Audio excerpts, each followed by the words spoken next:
I'm just a guy who loves Disney and has way too much time on his hands.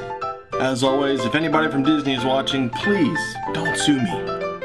I'm here to rate, review, and describe all of your favorite things from the magical world of Disney. I'm File91e and welcome to my Disney News and Reviews.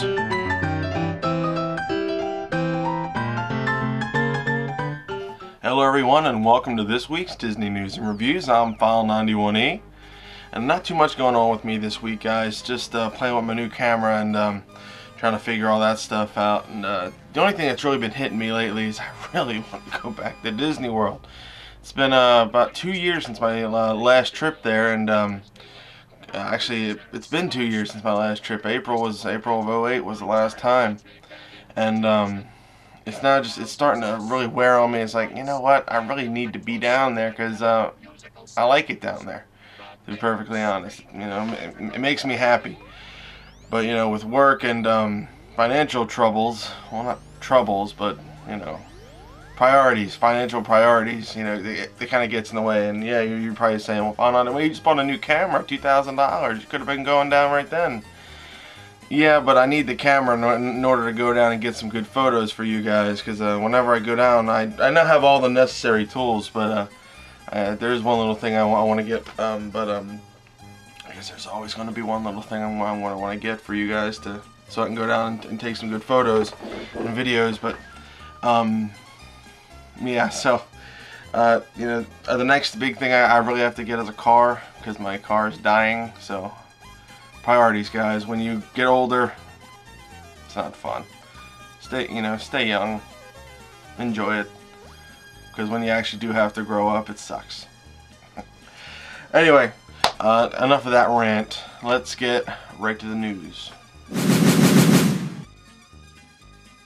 According to WDWMagic.com, one of their message board members, who is currently at was currently at Disneyland, spotted what appeared to be the floats for the Main Street Electrical Parade leaving the Disneyland Resort. The Main Street Electrical Parade will be part of the Summer Nightastic at Walt Disney World, and it's going to be making its grand re-entrance back to Walt Disney World after a lengthy stay at Disneyland. And the Future World East restrooms, which is located near the guest relations beside Spaceship Earth, are currently closed for refurbishment. As you know, it's the same sort of thing as the Adventureland restrooms. You know, just trying to spruce it up, make it look nice, because obviously you don't want to go into a restroom and there's pee everywhere. So, good stuff. Casey's Corner on Main Street, USA has begun its exterior refurbishment. The restaurant remains open as usual during the work. They're just painting it, you know, making it look nice. And just a reminder, Grad Nights were held this weekend, and they'll be held next weekend, April 30th through May 1st. The Magic Kingdom will close to regular guests at 7 p.m. on these days. I just wanted to remind you because the Grad Nights happen every year around this time, where schools come down and they have free run of the park from like 7 to 11. And you know, that's actually, you know, a pretty cool thing for high schoolers, and I think it's some middle schoolers, but it's mostly high schoolers. And you know, congratulations on them for graduating. Yay. Good. You did it. Now grow up. No. Anyway, just so let's get right to the reviews.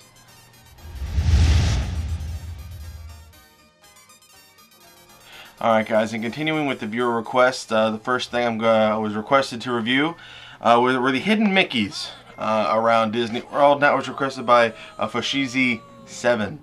He's really been asking me about, or to say something about the hidden Mickeys. Now, if you don't know what hidden Mickeys are, it's a representation of Mickey Mouse that has been inserted subtly into the design of rides, attractions, and other things around Disney World. You'll probably see the most common thing is the classic Mickey silhouette. We know it's basically the circle with the 2 ears. You know, they can be big or small and pretty much open for interpretation. Hidden Mickey started out as inside jokes among the Disney Imagineers, and they just wanted to kind of throw something in there to see if people were paying attention, and apparently a lot of people were. A true hidden Mickey is one that is not meant to be seen immediately, but is usually placed purposefully by a Disney Imagineer or an artist in the context that would not normally contain Mickey Mouse. Now the general rule is if it's not associated with Disney, it's not a hidden Mickey. So if it's on a, if you happen to see a Mickey silhouette on the pattern of an animal, that's not a hidden Mickey. It has to be purposely placed by a Disney Imagineer. Now a lot of people love these hidden Mickeys. They go nuts trying to find it. There's actually a couple books on it, and it's fun to do, but there's a couple books on it that I had one of them, but for whatever reason I can't find it right now. So I'm going to show you an image of the book that I had, and it tells you a lot of, it gives you clues as to where the hidden Mickeys are, and then it tells you blatant up, straight up where they are. They're in hotels, parks, everything. So how am I going to review this? Am I going to review it, in terms of fun? I guess that could be a good thing. It is actually really fun to do, especially if you have that little book there with you to help you find them. And it just adds a different dimension to going to Disney World, actually paying attention to all the background stuff. Because you can see, in all the pictures I've shown, there are hidden Mickeys strategically placed in like murals and stuff. So that's pretty cool. So for the fun aspect of hidden Mickeys, I'm giving it a 4. It's actually a really cool thing to do. So check it out the next time you're going down to Walt Disney World or any place with Disney, and try to find those hidden Mickeys. Remember, it can be anything, but it can't be blatant. So yeah, just to add some rules onto you. There you go, hidden Mickeys, 4 stars. Okay, the next thing I want to review is the Caribbean Beach Resort at Walt Disney World. I like this place. This is one of the places that I would like to go down to eventually and actually stay in one of these rooms. The Caribbean Beach Resort opened on October 1st in 1988. It's located in the Epcot area of Walt Disney World, close to Typhoon Lagoon. The rooms encircle Barefoot Bay, a 45-acre lake, and the rooms have standard, Disney fare, but some are themed to pirates, which I like. Obviously, because of the popularity of the Pirates of the Caribbean franchise, they wanted to make it special. So at the Caribbean Beach Resort, you can go. You get specially themed pirate rooms, which is sweet. I want to stay in one because you get pirate beds. Yeah, pirate ships kind of look like beds. It's good stuff. The buildings are grouped into 6 villages with shared resources and are named after some local or common Caribbean island names, like Martinique, Barbados, Jamaica, Trinidad, what have you. Resort facilities are located at Old Port Royal, which is a building that contains restaurants, a food court, an arcade, and 2 gift shops. The shores of the bay feature beaches, hammocks, and just different things. Like volleyball, and there's also a marina there for some cool water sports. You can do like jet skis and whatnot. And each village has its own swimming pool, and some have their own playgrounds. From all the people who I've heard from that stayed at the Caribbean Beach Resort, they've had a pretty good time. But now what these guys say about the Caribbean Beach Resort, again, get this book if you're going down to Disney World. The strengths are an attractive Caribbean theme, children's players are good, convenient self-parking, walking, jogging, biking, and a lakefront setting. Now the weaknesses is, again, large, confusing layout, but that's almost for every Disney moderate or value resort. You're going to be walking. This is a moderate resort. Long lines to check in, lackluster on-site dining. What are you going to do, right? No easily accessible off-site dining, no character meals, extreme distance from many guest rooms from dining and services, so that means you're going to be walking. And occasionally poor bus service. Again, I don't know that because I haven't experienced it all firsthand, so that's just coming from them. So take it for for what you may. But the Caribbean Beach Resort seems to be really cool. I love the theme. I love the colors. It seems to be really cool. Like a really neat place to stay.